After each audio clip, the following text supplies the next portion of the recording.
Yeah, I was working with Grainger Government on this with Claudia in Chicago, so I got to give her a shout out because she's one of the best reps I've ever worked with. Really brings a lot of value. And she said, "Hey, can I take you to the VA hospital here in Chicago? It's brand new. They're really worried about their cooling towers this time on the new building." I was a little nervous. I was like, let's go see if we can find this out. So we went out, met with them, and they took us out to their cooling tower. And a cooling tower, naturally, hard water just sprays from the top and works its way down, and it displaces, so it cools the heat off, gets colder again, and goes back into the building and recirculates in what we call a chiller. And that chiller makes all the floors in the building cold. So you're talking about heat stress environments or heat stress opportunities are right here, but you're also talking about a hospital, which you want to make sure it's maintained and it's always cold. They started to get lime scale or these green lines running down the side of the cooling tower. And it's very common. Probably anyone listening is going to see this more often than not now after this call. And what they were using in their old hospital was a strong acid that started to eat the coils, or what they called the fill,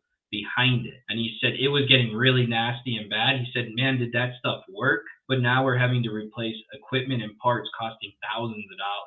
On top of that, he said, "I'm going to come up with my own solution." So then they started going to power washing. But power washers are also abrasive. So he started using a power washer and it only added to it. So they thought they had no more solution. I worked with Claudia and she basically said, "I think I have something for you." So in just a Chapin sprayer or like a backpack sprayer, we did a 50-50 mix of CLR with water, sprayed it down really lightly, and it becomes super brittle that they could just knock it off with their finger or just wipe it off. But his favorite part is when he was done, he just took the hose and put his thumb over it and sprayed it down, and just that little bit of pressure knocked it all right off. Again, I mean, we know we saved on average $3,000 to $5,000 in just replacement parts, but he was excited that it's the Windy City here, so when the wind came, the acid would sometimes push over into people, and he's like, "At least I know I'm not blowing a harsh muriatic or phosphoric acid into the people or having it go off the building and damage plants or vegetation." So I said, Yeah. "Yeah, man, it's a 2 for 1 right there." So it was a very awesome call. Now we're looking to really focus on this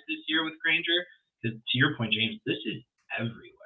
This is a great Yeah. cost savings initiative. Yeah, so when you're on the rooftop of your customer's facility, walk over to their cooling towers. Take a quick peek at it. Do you see that green buildup like Ryan was talking about? The number one question we just need guys to ask is, where are you experiencing hard water? A lot of times they're Yeah. going to say toilets and drains and fountains, but they're experiencing in that simple of a sense. That means they're having it on their cooling tower, their die cast lines, their heat exchangers, anything like that. I mean, it's all within the system.